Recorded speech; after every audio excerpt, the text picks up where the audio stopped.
Hai Mams and Bunda, apa kabarnya? Semoga selalu sehat walafiat ya.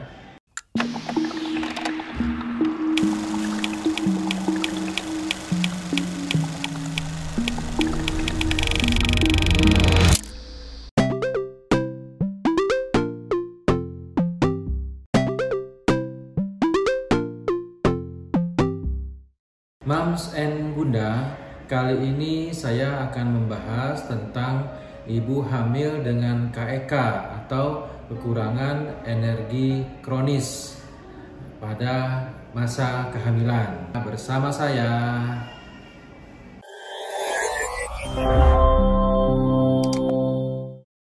Kurangnya asupan energi dan zat gizi yang kronis ya secara berkelanjutan ya sejak masa remaja, prakonsepsi dan pada masa kehamilan itu mengakibatkan terjadinya kekurangan energi secara kronis pada masa kehamilan yang disingkat dengan KEK. KEK itu ditandai dengan lingkar lengan atas atau lilanya itu kurang dari 23,5 cm atau indeks massa tubuhnya atau IMT-nya itu prahamil atau trimester pertama usia kehamilan kurang lagi 12 minggu itu di bawah 18,5 kg per meter persegi. Nah, indeks massa tubuh disingkat dengan IMT adalah perbandingan antara berat badan dalam kilogram dengan tinggi badan dalam meter kuadrat.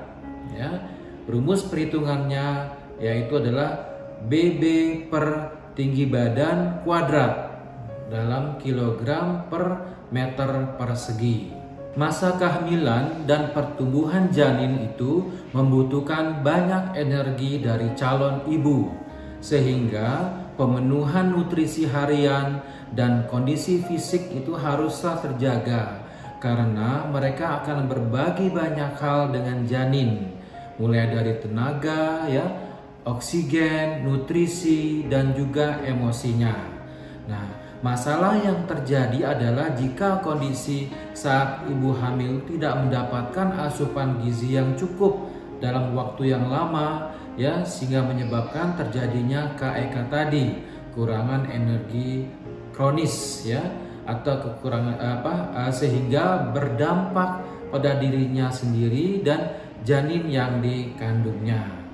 Nah, bisa dikatakan bahwa kekurangan energi kronis ini mencerminkan defisit energi ya dan makronutrien seperti apa? Karbohidrat ya, protein, lemak, dan yang mikronutrien seperti apa? Vitamin A, asam folat, vitamin D, zat besi ya, seng, kalsium, iodium, dan lain-lain. Nah, itu merupakan zat-zat yang penting yang harus ada atau cukup terkandung dalam makanan pada ibu hamil selama kehamilan ya, persalinan dan menyusui.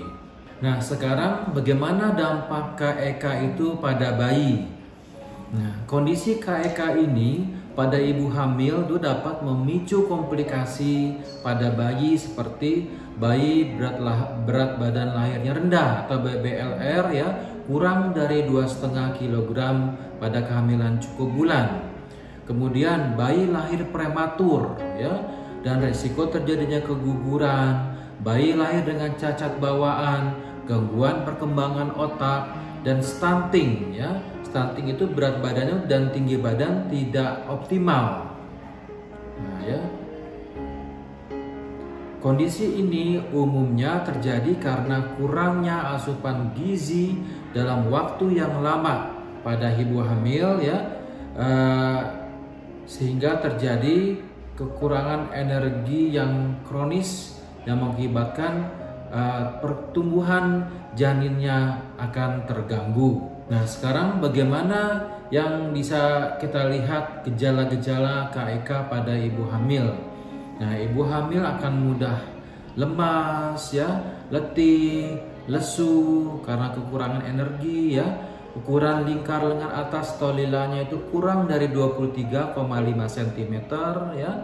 Penurunan berat badan atau indeks massa tubuhnya atau IMT-nya itu di bawah 18,5 kg per meter persegi.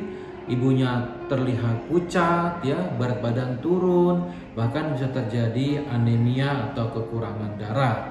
Penyebab daripada kekurangan energi kronis atau KEK ini pada ibu hamil pertama adalah tidak seimbangnya asupan nutrisi dan energi yang dikeluarkan ya. Masukan dengan keluar itu tidak seimbang.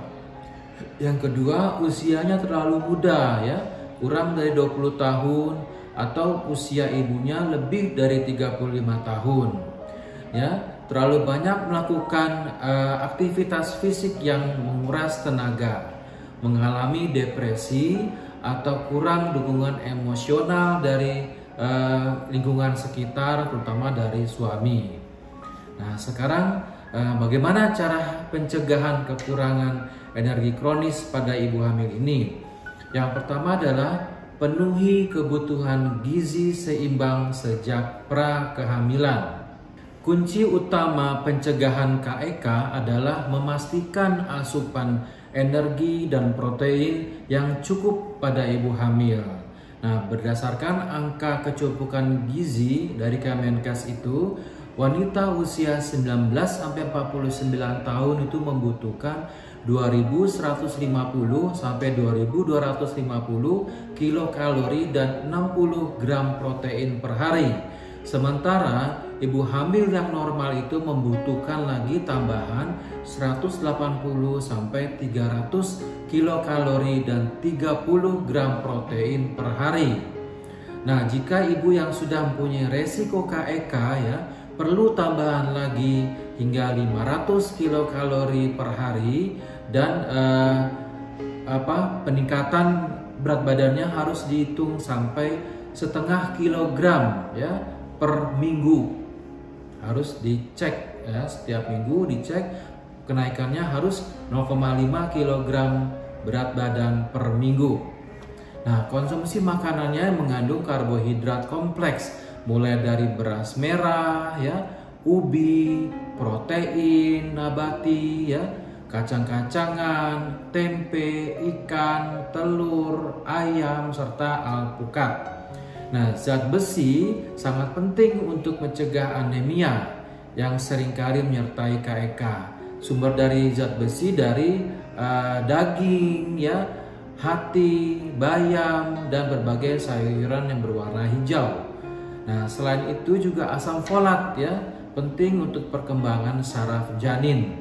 Nah, asam folat biasanya banyak terdapat pada sayuran yang berdaun hijau ya, kacang-kacangan, buah-buahan, brokoli, asparagus, kacang polong, buah sitrus, telur, dan hati sapi.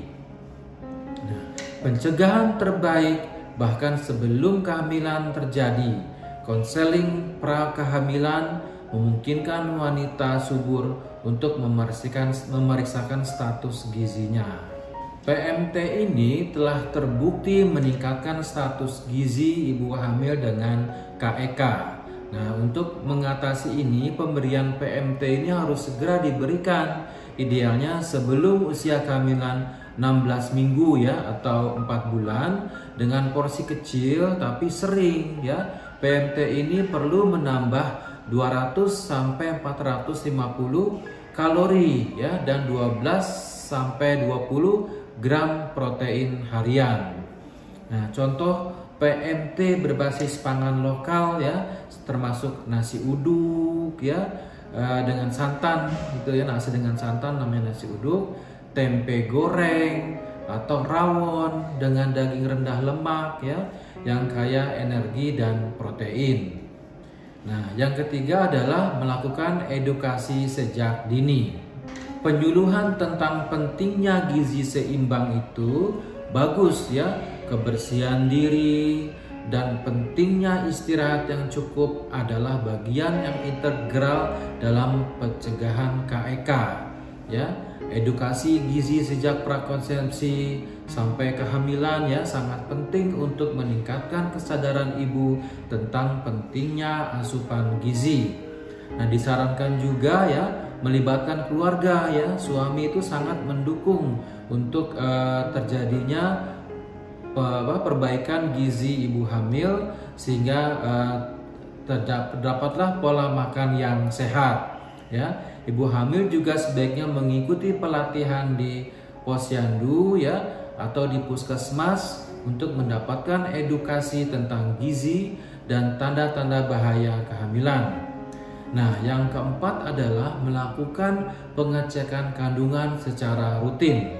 Pemantauan rutin melalui pemeriksaan ANC atau antenatal care ini membantu mendeteksi dini resiko KEK. Ya, pengukuran lila dan IMT ya secara berkala itu dapat mengidentifikasi ya ibu-ibu hamil dengan resiko gizi yang buruk. Ya, lakukan ANC minimal 6 kali selama kehamilan atau lebih sering ya jika terdeteksi adanya resiko KEK. Nah, yang kelima adalah konsumsi suplementasi tablet tambah darah atau disingkat dengan TTD.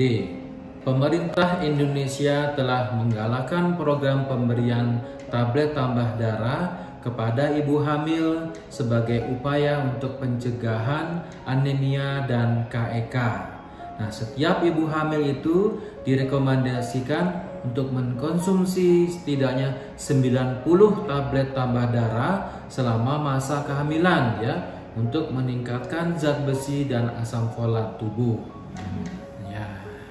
Demikian Bunda ya informasi tentang bumil dengan KEK kekurangan energi kronis. Semoga bermanfaat. Sampai berjumpa lagi pada episode-episode selanjutnya. Salam sehat Bunda. Dah.